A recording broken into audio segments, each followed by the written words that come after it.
Quality और consistent performance के लिए सिर्फ सिल्वर पंप्स एंड मोटर्स, नाम याद रखना।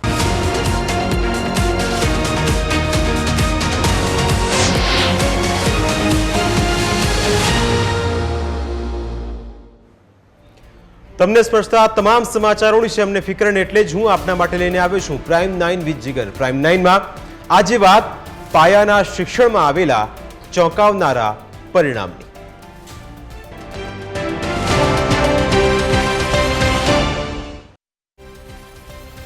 આપણા ગુજરાતના ભવિષ્યના પાયા હચમચી ગયા છે। અમે આપણા ગુજરાતના બાળકોની વાત કરી રહ્યા છે, વાત શિક્ષણની છે। આ બાળકોના ભવિષ્ય અને એકંદરે ગુજરાતના ભવિષ્યનો આધાર શિક્ષણ પર છે। જો કે આ શિક્ષણ વ્યવસ્થાના પાયા જ હચમચી ગયા હોય તેવું લાગી રહ્યું છે। કેટલાક આંકડાઓ આપ જોશો તો ખ્યાલ આવશે કે ખરેખર જે ઓલ ઇઝ વેલના દાવા કરવામાં આવી રહ્યા છે તે સ્થિતિ રજૂ કરવામાં ક્યાંક ને ક્યાંક હજુ પણ છીંડા જોવા મળી રહ્યા છે। જો કે વાસ્તવિકતા અમે તમને જણાવીશું। સંખ્યાબંધ કાર્યક્રમો અને અનેક પહેલ છતાં શિક્ષણનું સ્તર કથળી રહ્યું છે। મહેસાણા સહિત ગુજરાતના કેટલાક જિલ્લાઓમાંથી આવી રહેલો ડેટા ચોંકાવનારો છે। ગુજરાતના વિદ્યાર્થીઓને ગુજરાતી ભાષામાં જ કાચા પડી રહ્યા હોય તેવું લાગી રહ્યું છે। ગુજરાતી ભાષાની આની સાથે ગણિત અને વિજ્ઞાનમાં પણ ગુજરાતના અનેક વિદ્યાર્થીઓની સ્થિતિ નિરાશાજનક છે। ધોરણ 2 થી 8ના વિદ્યાર્થીઓ વાંચન, લેખન અને ગણિતમાં ગોતા ખાતા હોય તેવું લાગી રહ્યું છે। શિક્ષણ વ્યવસ્થાની આ કટોકટી સરકાર માટે એક રીતે આકરી પરીક્ષા છે। સરકાર આ પરીક્ષામાં પાસ થશે કે ફેલ એ પરિણામ ગુજરાત જોશે અને જાણશે, પણ સૌથી પહેલા એ અહીં સમજવું જરૂરી છે કે આખું થવા પાછળનું કારણ શું છે। આજની આ ચર્ચામાં આપણી સાથે જોડાશે બીજેપીના નેતા રાજુ દેસાઈ, કોંગ્રેસના મુખ્ય પ્રવક્તા ડોક્ટર મનીષ દોશી। રાજુભાઈ, શિક્ષણની ખરેખર ઘોર ખોદાઈ ગઈ છે। જે આંકડાઓ છે એ પણ ચોંકાવનારા છે કે આ જે રિપોર્ટ છે એ કાયમી અને પરિણામ આપી વિદ્યાર્થીને વ્યક્તિગત પરિણામ આપતો રિપોર્ટ આ નથી। આ એક પ્રકારનું એનાલિસિસ છે। પહેલાં આ વસ્તુને સમજો તમે કે જે પણ આની અંદર માળખામાં બતાવ્યું છે લેખન, ગણન અને વાંચન, ખાસ કરીને ધોરણ 2 થી 8ના લીધા છે। અને મહેસાણા જિલ્લાની 1008 શાળાઓ 1,42,631 વિદ્યાર્થીઓમાં ધોરણ 2 ઉપર ખાસ આપણે ચર્ચા કરી રહ્યા છે, જેના વિદ્યાર્થીઓ 3000 સમથિંગ કહી શકાય। તો આમાં 0 થી 40% આખો રેશિયો બતાવ્યો છે કે 40% સુધીના વિદ્યાર્થીઓનો આપણે આ એનાલિસિસ આખું જે છે એની પાછળ ઉપચારાત્મક કાર્ય કરી શકાય। તો આખા વિદ્યાર્થીઓનું એનાલિસિસ કરવામાં આવ્યું, કેટલા વિદ્યાર્થીઓને ગણન, લેખન અને વાંચન આવડે છે। બીજો વિષય કે 0 થી 40% રેશિયો કોઈ પણ એજ્યુકેશન શિક્ષણ વિભાગમાં ક્યાંય પણ એવી ટકાવારી, ક્યાંય પણ એવો આંકડો નથી કે આટલા વિદ્યાર્થી આનાથી નીચે હોય તો ઠોઠ કહેવાય એવું 0 થી 40માં ક્યાંય નથી। હા, ચોક્કસ કહીશ કે એનું આપણે માર્જિન ગણતા હોય છે 33%થી નીચે હોય એવા વિદ્યાર્થીઓ આપણે કે ભાઈ આ સત્ર 1 અને સત્ર 2, સત્ર 1 અને સત્ર 2માં 2 પરીક્ષાઓ લેવાતી હોય છે। 6 મહિના પછી આપણે આગામી ઓક્ટોબર મહિનામાં પણ પરીક્ષા યોજાશે દિવાળી પહેલાં। તો એ જે રિઝલ્ટ આવતું હોય ત્યારે ચોક્કસ આંકડા આપણને મળતા હોય, ચોક્કસ વિદ્યાર્થીને રિઝલ્ટ મળતું હોય છે। પણ આ જે ઉપચારાત્મક કાર્ય માટે ખરેખર પ્રાચાર્યએ જે એનાલિસિસ કર્યું છે અને આખો રિપોર્ટ તૈયાર કર્યો આખા જિલ્લામાં કે વિદ્યાર્થીઓને ધોરણ 2 થી લઈને 8માં કેટલાને ગણન આવડે છે, કેટલાને લેખન અને વાંચન। અગત્યનો પોઈન્ટ અહીંયા એ છે કે ધોરણ 1 થી 12ની આપણું નવું સત્ર જે શરૂ થયું ને કે માનો કે આઈ થિંક 10 જૂન કે આજુબાજુમાં આસપાસમાં થયું। આ જે રિપોર્ટ છે ને 31/7 ખાસ કરીને તો 20/7 સુધી આ રિપોર્ટને તૈયાર કરવામાં, એટલે મેક્સિમમ સમયગાળો 1 મહિનો ને 10 દિવસનો છે। 1 મહિના ને 10 દિવસમાં એવા કેવા વિદ્યાર્થીઓ કે લેખન, ગણન અને વાંચનમાં 100%। હા, હું ચોક્કસ કહીશ કે શિક્ષકોની મહેનત જબરજસ્ત હોય છે। લેખન, ગણન, વાંચન, ગણિત જેવા વિષય, ગુજરાતી જેવા વિષય, અને એમાં ખાસ કરીને તમે 1 મહિના 10 દિવસની અંદર 100% વિદ્યાર્થીઓની ક્ષમતા જે આવે છે એ ધોરણ 2 ને લગતી ગુજરાતી ભાષાની હું કહી દઉં છું કે ગુજરાતી ભાષામાં જે એની ક્ષમતા છે એ શબ્દોનું વાંચન અને વાક્ય જોડીને વાક્યનું વાંચન આવતું હોય છે। સાહેબ, આનો રિપોર્ટ જે તમે આ જે આપણે ચર્ચા કરી છે ને એ પ્રથમ સત્રને અંતે હોય ને તો આપણે કેવા થાય કે આ સત્રની અંતે હોય અને એ વિદ્યાર્થીઓને આપણે આગળ લઈ અને કહીશ ડેટા પણ તમને બતાવીશ રાજુભાઈ, પછી તમને ખ્યાલ આવશે। મનીષભાઈ, રાજુભાઈનું તો એવું કહેવું છે કે ગુજરાતમાં ઓલ ઇઝ વેલ, શિક્ષણમાં બધું સુંદર છે, કોઈ તકલીફ છે નહીં, શિક્ષકો જોરદાર કામ કરે છે અને બાળકોને બધું આવડે છે। આ વાત કેટલી આપને સાચી લાગી રહી છે? સમગ્ર રાજ્યના વિવિધ જિલ્લાઓમાં અભ્યાસ કરતા વિદ્યાર્થીઓ માટે વાંચન, ગણન અને લેખન એ એક પ્રકારની પદ્ધતિથી મૂલ્યાંકન કરવાનું છે. બાળકો ક્યાં છે, કેટલી એમનામાં એમની ક્ષમતા છે, ક્ષમતા બાળકની અપાર હોય, પણ એને કઈ રીતે શિક્ષક એને ઉભારી શકે, ઉજાગર કરી શકે અને બાળકને શિક્ષણ વ્યવસ્થામાં વધુ એનું ધ્યાન કેન્દ્રિત કરી શકે. વાંચન, ગણન અને લેખનની પદ્ધતિ ઉપરથી આપણે દરેક વિદ્યાર્થીનું એક મૂલ્યાંકન થાય અને એ ટકાવારીની દ્રષ્ટિએ જોઈએ તો 50% જેટલા બાળકોની સ્થિતિ આપણા માટે ચિંતાજનક છે. આ માત્ર મહેસાણા જિલ્લાની વાત પૂરતી આ રિપોર્ટને ન જોઈએ, પણ આપણે તાજેતરની અંદર નીતિ આયોગના જે આંકડા આવ્યા છે, નીતિ આયોગના આંકડા પણ શૈક્ષણિક માટે આપણી માટે ચિંતાનો વિષય છે. આ દેશની અંદર 3 વ્યવસ્થા સૌથી મોટા હોય. એન્યુઅલ સ્ટેટસ એજ્યુકેશન રિપોર્ટ અસર, એનો રિપોર્ટ ઉપરથી આપણે જોઈએ છીએ કે રાજ્યની અંદર ગુજરાતની શૈક્ષણિક વ્યવસ્થાને કેટલી ચિંતાજનક રીતે છે. બીજું, આપણે કોઈ પણ શૈક્ષણિક વ્યવસ્થાને ટકાવારીના મૂલ્યાંકન એટલે પરીક્ષાના આધારે કહીએ તો ધોરણ 10 અને 12ની જે પરીક્ષાના પરિણામો આવે છે એમાં પણ જોઈએ છે કે મોટા પાયે લોકો માતૃભાષા એટલે કે ગુજરાતી વિષયમાં મોટા પાયે વિદ્યાર્થીઓ લાંબા સમયથી પોતે અપેક્ષિત પરિણામ, હું નાપાસ એટલા માટે ફેલની દૃષ્ટિકોણથી કહી રહ્યો છું કે પરીક્ષાનું પરિણામને આપણે પાસ નાપાસની દૃષ્ટિકોણથી આવે છે. તો જ્યારે પાસ નાપાસની દૃષ્ટિકોણથી ગુજરાતનું બોર્ડ જ આપે છે ત્યારે ગુજરાતના માધ્યમિક શિક્ષણ બોર્ડના પરિણામો એક પ્રકારની આપણી શૈક્ષણિક વ્યવસ્થાનું મૂલ્યાંકન પણ કહેવાય. તો જો બાળકોની અંદર જો વાંચન, ગણન અને લેખનની પદ્ધતિનું એટલે કે 8મા ધોરણ એટલે 2 થી 8 એટલે પ્રાથમિક, અને એમાં પ્રાથમિકની અંદર જો બાળકોને પાયો એનો જો મજબૂત કરવામાં આવે તો ઇમારત બુલંદ બને. અને આ શૈક્ષણિક વ્યવસ્થાના જે કાર્યક્રમ આ ઉપચારાત્મક કામ માટેનું નથી, આ તો પહેલાં એ મૂલ્યાંકન છે કે બાળકને કેટલું આવડે છે. બાળકનું મૂલ્યાંકન તે શૈક્ષણિક વ્યવસ્થાનું મૂલ્યાંકન થયું. શૈક્ષણિક વ્યવસ્થા પછી બાળકને ઉપચારાત્મક કામ તો પછીનું આવે. પણ ભૂતકાળની અંદર આપણે ગુણોત્સવના પરિણામો જોયા છે. મોટા ભાગની શાળાઓને એટલે 2.0 જે ગુણોત્સવનો અહેવાલ આવ્યો હતો એમાં સ્પષ્ટપણે કહેવામાં આવ્યું હતું કે ઉપચારાત્મક કામ 75% થી 78% શાળામાં કરવામાં નથી આવ્યું. તો આપણે કઈ રીતે કહીએ કે ઉપચારાત્મક શબ્દ બોલવામાં સારો લાગે, પણ ઉપચારાત્મક કામ કે જ્યાં બાળકોને જે ઘટ છે, બાળકોને જ્યાં ખૂટે છે એ કમી પૂરવા માટે જે કામ થવું જોઈએ એ કામ નથી થયું. હું એ વાત સાથે સુધીરભાઈની એ વાત સાથે સહમત છું કે શિક્ષકો આગળ શૈક્ષણિક પ્રવૃત્તિ સિવાયના કામ મોટા પાયે લેવા, એટલે કે સરકારના પોતાના કાર્યક્રમોની યોજનાઓની માહિતી, એના સિવાય સરકારના પૈસાને ખર્ચે, પ્રજાના પૈસાના ખર્ચે સરકારના નામે પક્ષીય કાર્યક્રમોમાં શિક્ષકનો જે દુરુપયોગ થાય, શિક્ષકોને વરસાદ માપક યંત્રનું ધ્યાન રાખવાથી માંડીને, તીર ભગાડવાથી માંડીને, પંચર સાધવાના કામો પણ ધ્યાન રાખવા હોય, રેશન કાર્ડની દુકાન ઉપર લાઈનોમાં પણ ઊભું કરવામાં આવે તો એસટીની અંદર બાળકો ગણવામાં આવે ને. તમારી વિશેષ રજૂઆતમાં સમય થયો છે બ્રેકનું. બ્રેક બાદ પણ ચર્ચા યથાવત રહેશે.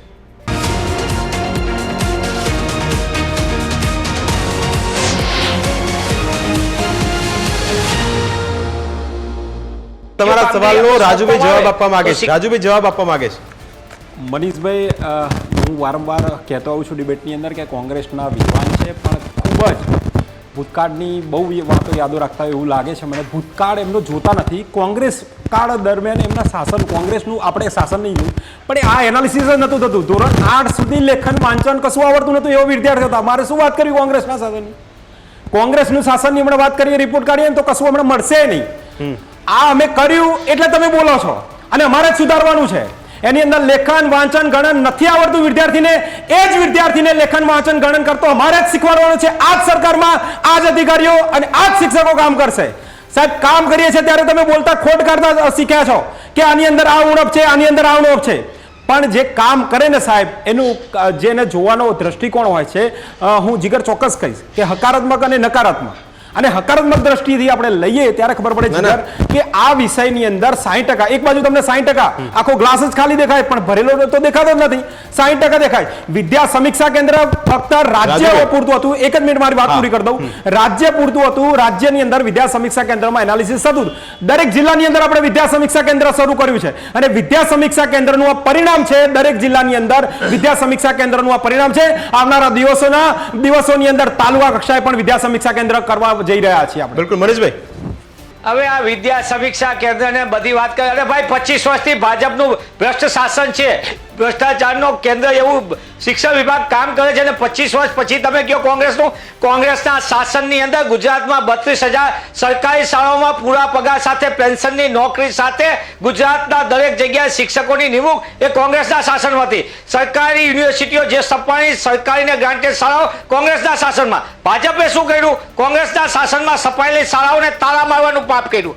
આ ભાઈ જે બોલી રહ્યા છે એ ભાઈ પોતે પણ કોંગ્રેસના શાસનમાં સપાયેલી શાળામાં ભણ્યા છે. રાજ્યના શિક્ષણ મંત્રી અત્યારે જે છે એ પણ કોંગ્રેસના શાસનમાં સપાયેલી ગ્રામ્ય વિસ્તારની શાળામાં ભણીને આવ્યા. રાજ્યના મુખ્યમંત્રી પણ કોંગ્રેસના શાસનમાં સપાયેલી શાળામાં. એટલે મહેરબાની કરીને તમને સમજ હોવી જોઈએ કે 25 વર્ષ થયા એટલે 3 પેઢીને સંપૂર્ણ એટલે 1 થી 8 ધોરણ એટલે 24 વર્ષ થાય. 8 તરી 24 એ 1 થી 8 ધોરણનો સરવૈયું કાઢીએ તો 24 વર્ષનું થયું. એટલે શૈક્ષણિક વ્યવસ્થામાં આપણે ચર્ચા કરવા જઈએ તો આમ કહ્યું તેમ નહીં. હું સંપૂર્ણપણે કહું છું સારું થતું હોય આવકારદાયક, પણ વિદ્યા સમીક્ષા કેન્દ્રમાં આ ન્યૂઝ કેપિટલે રિપોર્ટ દેખાડ્યો, આખા રાજ્યએ જોયો. ભૂતિયા શિક્ષકોની ખબર નહોતી પડતી, શિક્ષકોનું ટ્રેનિંગ નહીં. અમેરિકામાં બેસીને પગાર લેતા શિક્ષકો ગ્રામ્ય વિસ્તારમાં હાજરી પૂરતા હતા. કઈ રીતે ભણશે મારું ગુજરાત એ તમને યાદ નથી. શિક્ષકો બારોબાર હાજરી પૂરીને જતા રહેતા હતા. કેમ ક્યાં ગયું વિદ્યા શિક્ષા કેન્દ્ર?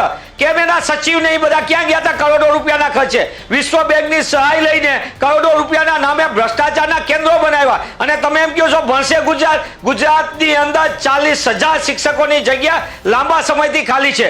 14,562 શાળા એવી છે જેમાં એક વર્ગખંડમાં એક કરતા વધુ ધોરણના વિદ્યાર્થીઓને અભ્યાસ કરવાની ફરજ પડે છે. 1,651 શાળાઓ એવી છે માત્ર એક શિક્ષકથી ચાલે છે. અને તમે એમ કહો છો ભણશે ગુજરાત? 15 વર્ષથી ગુજરાતમાં લાઇબ્રેરીની નિમણૂક ન થાય અને તમે લાઇબ્રેરીઓને તાળા મારો અને વાંચે ગુજરાતની વાત કરો. શારીરિક શિક્ષણના વિદ્યાર્થીઓને ભણાવે એવા શિક્ષકો ન આપવા અને તમે રમશે ગુજરાતની વાત કરો છો.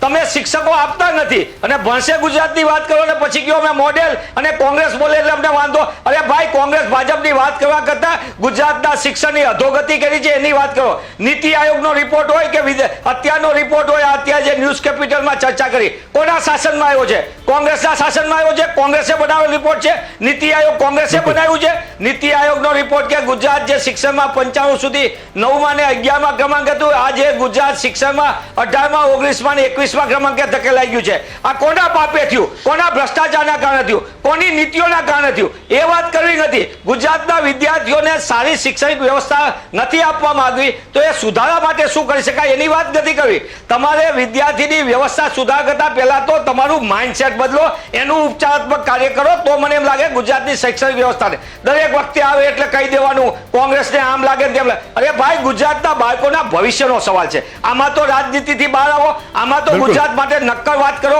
કે ભાઈ અમારે ક્યાંક ખૂટે છે એમ ઉમેરશું. ન્યૂઝ કેપિટલ આજે રિપોર્ટ લાવ્યો છે, આપણે સારી વાત છે. જે ગુણોત્સવનો કાર્યક્રમ આવે આપણે એને સુધારા માટે વાત કરીએ. જ્યાં ખૂટે છે એને કામી હોય, જ્યાં ખૂબી હશે એને આપણે એપ્રિશિએટ કરશું. ગુજરાતની સારી વસ્તુ હશે તો આપણે વધુ સારી રીતે કરશું. પણ આપણે યુપી ને બિહારની સાથે નીચે ધકેલાતા જતા હોય ને આપણી ખરાબ સ્થિતિ હોય તો આપણે સુધારવું પડે. ગુજરાત તો પ્રગતિશીલ રાજ્ય છે પણ એ ખાલી ઓડિટ પૂરતું ગતિશીલ ને પ્રગતિશીલ ન રખાય. શૈક્ષણિક વ્યવસ્થામાં સુધારવું પડે. બિલકુલ. રાજુભાઈ, આદરણીય મનીષભાઈ કહ્યું કે હું સરકારી શાળામાં ચોક્કસ એ જ સરકારી શાળામાં એ શાસનમાં એમના શાસનમાં ભણતો હતો કે જ્યાં જર્જરિત શાળાઓના મકાનો હતા, સાહેબ પાણી પડતા હતા. દીકરીને શૌચાલય જોવું તો ઘરે જવાનું. મારી વાત પૂરી કરતો. હા, એમના કાળમાં બનેલી શાળાઓ અમે સુધારીએ છીએ. સ્માર્ટ બોર્ડ, સ્માર્ટ ટેકનોલોજી સાથે શાળાઓને જોડી છે. અત્યારે હાલ સ્માર્ટ બોર્ડ, સ્માર્ટ શાળા અત્યારે તૈયાર કરી રહ્યા છે. અને બીજી વસ્તુ હું તમને કહી દઉં કે જર્જરિત શાળામાં અત્યારે હાલ એ સમય અમે ભણતા ત્યારે પાણી પડતા હતા. દીકરીને શૌચાલય જવું તો ઘરે જવાનું, શૌચાલય કરીને પાછું એને ભણવા આવવાનું. આ સ્થિતિ ગુજરાતની હતી. એની અંદર અમે સુધારો કર્યો છે. માનનીય નરેન્દ્રભાઈ તત્કાલીન મુખ્યમંત્રી હતા ત્યારેથી ગુજરાતની અંદર શિક્ષણમાં સુધારો થયો છે અને એ જ વિકાસની ફલક પર ગુજરાત આજે ચાલી રહ્યું છે. બીજી વસ્તુ કહી દઉં કે વિદ્યા સમીક્ષા કેન્દ્ર, તમે વિદ્યા સમીક્ષા કેન્દ્રથી જ આંકડા મળે છે કેટલા વિદ્યાર્થી તમારા કાર્ડની અંદર કયો વિદ્યાર્થી ક્યાં ભણે છે. રજિસ્ટરમાં ચોપડામાં બોલતો વિદ્યાર્થી ઘરમાં બેસી રહેલો દેખાતો હતો. અને તમે ભૂતિયા શિક્ષકની વાત કરવા નીકળ્યા. ભૂતિયા શિક્ષકો સાહેબ આજે પણ ગુજરાતમાં એક પણ નથી. ભૂતિયો એને કહેવાય, આદરણીય વડીલને એવી નહીં ખબર કે ભૂતિયો શિક્ષક કોને કહેવાય? જેનું નામ ચોપડે ચાલતું હોય પણ એનું અસ્તિત્વ ના હોય એને ભૂતિયો કહેવાય. કહેવાય. અને એ પણ પુરાવા રાજ્ય સરકારે આપેલા છે, માન્ય શિક્ષણ મંત્રી આપેલા છે કે આટલા શિક્ષકો આ જિલ્લાના. મારી જીગરભાઈ મારી વાત પૂરી કરી દો, મને સમય આપશો. એટલે મારો કહેવાનો ભાવ એવો છે જીગરભાઈ કે શિક્ષણ મંત્રીએ આંકડાઓ આપેલા છે કે આટલા શિક્ષકો આટલા અહીંયા અત્યારે હાલ વિદેશમાં છે ને રજાઓ લઈ ગયા છે, કપાત પગાર એમને જીરો. આપણે કોઈ પણ પ્રકારનો એમને વિદેશની અંદર કોઈ પણ રજા લઈ ગયા તો પગાર નથી આપતા. અને બીજી વસ્તુ હું તમને કહી દઉં ચોક્કસ, એની પણ આખી 12 મહિનાનો આખો એક્ટની અંદર જોગવાઈ છે કે સતત 12 મહિના સુધી એક પણ શિક્ષક જો સતત ગેરહાજર રહે તો એની ઉપર આપણે પગલાં લઈ શકીએ. એક પણ ગુજરાતની અંદર અત્યારે હાલમાં એવો શિક્ષક નથી કે 12 મહિનાથી ઉપર એ રજા ઉપર હોય. હા, આપણે ક્યાંક ને ક્યાંક એવા શિક્ષકોને પણ પ્રાદેશિક ચેનલોમાં વર્તમાનપત્રોમાં જાહેરાત આપીને પણ એમને નોટિસ બજાવેલી છે કે તમારે હાજર થવું પડશે ને. પણ એમને ગયા તો ખરા રાજુભાઈ. બીજો વિષય જીગરભાઈ વાત કરી દઉં મારી. હા, એ કાયદાની રૂએ બધા જ ગયા છે. હું સ્વીકારું છું, ગયા છે પણ રજા લઈને ગયા અને નોટિસો પણ પાઠવેલી છે. ઉત્તર બનાસકાંઠાના શિક્ષિકા હતા એ અમેરિકામાં હતા અને મુદ્દો એ પણ છે, એવું એકમાત્ર ભાવનાબેન નતા, એવા તો 15 શિક્ષકો હતા અલગ અલગ વિસ્તારમાં. જ્યારે ખબર પડી કે આ રીતની સિચ્યુએશન હતી અને આ લોકો શાળાએ આવતા જ ન હતા, પછી તમે મને એવું નથી કહેતો રાજુભાઈ કે સરકાર કામ નથી કરતી. સરકાર કામ કરે છે, પણ જેણે ભણાવવાનું છે એ શિક્ષકો જ જો ગેરહાજર રહે તો પછી કાચો જ રહેવાનો છે, ગોથે ચડવાનું છે. એ પણ એક વાસ્તવિકતા છે રાજુભાઈ. આપના માધ્યમથી મને ખૂબ જ આનંદ થશે કે ખૂબ પ્રતિષ્ઠિત ચેનલના માધ્યમથી ઘણા લોકોને ખબર પડશે કે જે શિક્ષકો અહીંયાથી રજા લઈને કાયદેસર જાય છે એની પર રાજ્ય સરકાર એક્શન લીધી છે. આપણે નોટિસ આપીએ, નોટિસ ટર્મિનેટ કરીએ છીએ. હા, ટર્મિનેટ. પણ એ ક્યારે શોધીએ છે તમને બતાવું. વિદ્યા સમીક્ષા કેન્દ્રમાંથી આપણે ડાયરેક્ટ ત્યાંથી આખું આપણું જે વિદ્યા સમીક્ષા કેન્દ્રમાંથી રિપોર્ટ થાય અને CRC BRC ને વેબ કેમેરા સાથે જોડવામાં આવે કે તમે આ શાળાની અંદર પહોંચો, એની સાથે GPS લગાવેલું હોય અને શાળાની અંદર ડાયરેક્ટ આપણે અહીંયાથી એની અંદર રિપોર્ટિંગની અંદરથી જે બેઠા હોય ઓથેન્ટિક એ ફોન કરે છે અને તમે આ શાળામાં જઈને ધોરણ 5માં જાઓ, ત્યાં ગણિતનો લેક્ચર ચાલતો છે ને આ શિક્ષક છે, વેબ કેમેરા થાય. સાહેબ, ભૂતકાળની અંદર આ લોકો એવું કહે છે, આ લોકો એવું શીખવાડવા આવે છે ગુજરાતની અંદર આ છે. એમના કાળની અંદર શિક્ષકોના નામ ખોટા ચાલતા હતા અને શિક્ષકો બીજે ક્યાં રખડતા, પગાર બીજું લેતું હતું, કોઈ બીજું ભણાવતું હતું, એ બધું ઝીરો થઈ ગયું સાહેબ. અને આ લોકો અમને શીખવાડે છે સાહેબ. બીજી વાત કરી દઉં, મારી વાત પૂરી કરી દઉં. અમે એ વિદ્યાર્થીઓને આજના સરકારી શાળાઓમાં દિવસે ને દિવસે ખાનગીમાંથી સરકારી શાળાઓમાં પ્રવેશ દિવસે ને દિવસે વધતો જાય છે. મનીષભાઈ જેવા વડીલ આદરણીય નેતાઓ લેટર લખે છે કે સાહેબ આ શાળામાં મારી ભલામણ છે અંગત અને વિદ્યાર્થીને સરકારી શાળામાં પ્રવેશ આપો સાહેબ. એ ગુજરાતની અંદર એ દિવસો દૂર નથી કે સરકારી શાળાઓ તમામ સ્માર્ટ થઈ જશે અને વિદ્યાર્થીઓ, મારા ગુજરાતના વિદ્યાર્થીઓ સરકારી શાળામાં અવલ્ય હશે અને જે એની ઉદ્દેશ છે, ગોલ છે, એ 100% સફળ થશે. બિલકુલ. મનીષભાઈ. જીગરભાઈ, આખી ઘટનામાં આપણે જે ચર્ચા કરવા માટે ભેગા થયા છે એ ગુણવત્તાની છે, મૂલ્યાંકનની છે. એની વાત સિવાયની બધી વાતો કરવાથી આમ થતું તેમ એમને 25 વર્ષ પહેલાની કાંઈ ખબર નથી. એ તો સારું છે કે હજી તો એમની ચર્ચામાં જવાહરલાલ નહેરુ બધું આવશે, એમની ચર્ચામાં ઘણું બધું આવે. શૈક્ષણિક વ્યવસ્થા ગુજરાતની સુધરે, વધુ સારી થાય એ સૌના માટે આવકાર્યદાયક છે. મારે બીજી કોઈ ટીકા ટિપ્પણીમાં એટલા માટે નથી કે એ ભાઈને ખબર જ નથી કે એમ કે છે કે કોંગ્રેસના શાસનમાં ભણતા હતા. અરે ભાઈ, 25 વર્ષ પહેલા એટલું તો નક્કી કર્યું કે તમે ભણ્યા છો, એટલું તો સારું કહેવાય કે જે પાણી પડ્યું હતું એ જ શાળામાં પડ્યા, જે ભૂખ્યા શિક્ષકો નામ ચાલતું એ ભણાવતા હતા, એ જ શાળામાં પડ્યા, જે દીકરીને ઘરે શૌચાલય આપણે સુધારવાની જરૂર છે રાજુભાઈ.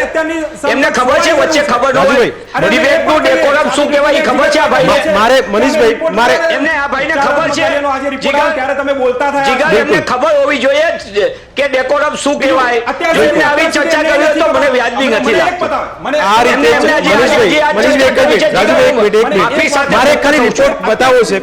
તમે રાજુભાઈ એ કહેતા હતા એમને કયો વચ્ચે કે બધું ઓકે છે તો આ ડિબેટ હું નહીં ચલાવું. નહીં, મારે એક મિનિટ ખાલી મારે એક વસ્તુ મનીષભાઈ બતાવી છે. રાજુભાઈ, આપને તમે કહેતા હતા કે આ સારું કામ એટલા માટે થઈ રહ્યું છે કે ભૂલ પકડાઈ જાય. પણ આજ એક લેટર લખ્યો હતો ડોક્ટર ધવલ પટેલ જે IAS છે, તેમને જવાબદારી સોંપવામાં આવી હતી છોટાઉદેપુર. છોટાઉદેપુરમાં જ્યારે તે મનીષભાઈ ગયા હતા ત્યારે તેમણે આ લેટર લખ્યો હતો અને આ લેટરની કોપીમાં ઘણું બધું સમજાયું હતું કે લેટરની અંદર છે નિશ્ચિત પણ, અને એમાં ખાસ એ વસ્તુ લખવામાં આવી હતી. તેમણે પોતાનો અનુભવ શેર કર્યો હતો. એ અનુભવ શેર કરવાની સાથે જ આશા રાખીએ કે આપણે આવું ન થાય. તેમણે લખ્યું હતું કે ધોરણ 8ના વિદ્યાર્થી છૂટક અક્ષર વાંચે છે, શબ્દો પણ વાંચી શકતા નથી. એક આંકડાના સરવાળા પણ ધોરણ 8ના વિદ્યાર્થી વાંચી શકતા નથી. એટલે રાજુભાઈ, એવું નથી કે આ કોઈ રિપોર્ટ આવી ગયો, આ તો એ અધિકારીઓ છે જેમને જવાબદારી સોંપી હતી કે તમારે જવાનું, શાળાની અંદર સમીક્ષા કરવાની અને તમારે એક રિપોર્ટ સબમિટ કરવાનો અને કહેવાનું કે આ જગ્યાએ આવું આવું છે. હવે જો રાજ્યના આ અધિકારી જો આવું કહેતા હોય તો પછી બીજી વાત તો ક્યાં રહી? અને બીજું કે તમે જે રિપોર્ટની વાત કરતા હતા રાજુભાઈ, કે આ રિપોર્ટ અત્યારે એ સમીક્ષા કરવાનો છે, પણ આ તો એ વખતે તો ક્યાં સમીક્ષા જેવું કે જીગરભાઈ, આ એરિયા તમે જે વાત કરી ને ત્યાં આપણું નામાંકન કેટલું હતું પ્રવેશ, એ સાથે સાથે આપણે બોલવું પડે કે જેની અંદર ફક્ત ને ફક્ત આપણે રેશિયોનો 60 થી 70% નામાંકન હતો, પ્રવેશનો રેશિયો, એના ઉપર 100% ગયા આપણે. પણ એમની બીજી વસ્તુ હું વાત કરી દઉં, હા, એને સુધારો કરવાનો છે. હું ના નથી પાડતો, જો આજનો રિપોર્ટ પણ હું ના નથી પાડતો. જે અત્યારે હાલ લખન ગણન એની અંદર જે લેખન ગણન અને વાંચનમાં જે આંકડો છે, સ્પષ્ટ હું કહું છું કે અમે કામ કર્યું છે અને વિદ્યાર્થીનું એનાલિસિસ કર્યું ત્યારે આંકડો આવ્યો અને એમાં સુધારવાનો છે. આપણે હું કહું છું આપણે સાથે મળીને સુધારવાનો છે. શિક્ષકોને ધન્યવાદ આપું છું કે એ શિક્ષકોને વિદ્યાર્થીઓને તૈયાર કરવાના છે. એની અંદર એક મારી વાત પૂરી કરી દઉં, ડ્રોપ આઉટ રેશિયો જે તમે વાત કરો ને, ત્યાં ડ્રોપ આઉટ રેશિયો 37% હતો સાહેબ, 2% આવી ગયો આપણો ડ્રોપ આઉટ રેશિયો, એટલે 100% નામાંકન અને ડ્રોપ આઉટ રેશિયો બે હવે સુધારો છે. આ બધું આ જ મુદ્દે પૂરું કરીએ. ડ્રોપ આઉટ રેશિયોમાં હવે શિક્ષકોનો ડ્રોપ આઉટ, જે ડ્રોપ શિક્ષકો થઈ રહ્યા છે ને એ થોડા અટકે તો મને લાગે છે કે ગણન વાંચન લેખનમાં કોઈ તકલીફ નહીં પડે. અને બીજું કે આખી આ ઘટનામાં મનીષભાઈ અને રાજુભાઈ, આપણે શિક્ષણને સુધારવું છે, ન તો કંઈ રાજનીતિ કરવી છે, કારણ કે જેવું ભણશે એવું આપણને ભવિષ્ય મળશે. પણ જો આ ચર્ચામાં ને ચર્ચામાં જે કરવાનું છે થશે નહીં તો એના માઠા પરિણામો પણ આપણી આવનારી પેઢીને પણ ભોગવવા પડશે. અમારી ચર્ચામાં અત્યારે બસ આટલું જ. આપ બંને અમારી સાથે આ ચર્ચામાં જોડે આપનો ખૂબ ખૂબ આભાર. ફરી મળીશું આપને સ્પર્શતા મુદ્દા સાથે. ત્યાં સુધી રજા આપશો. નમસ્કાર.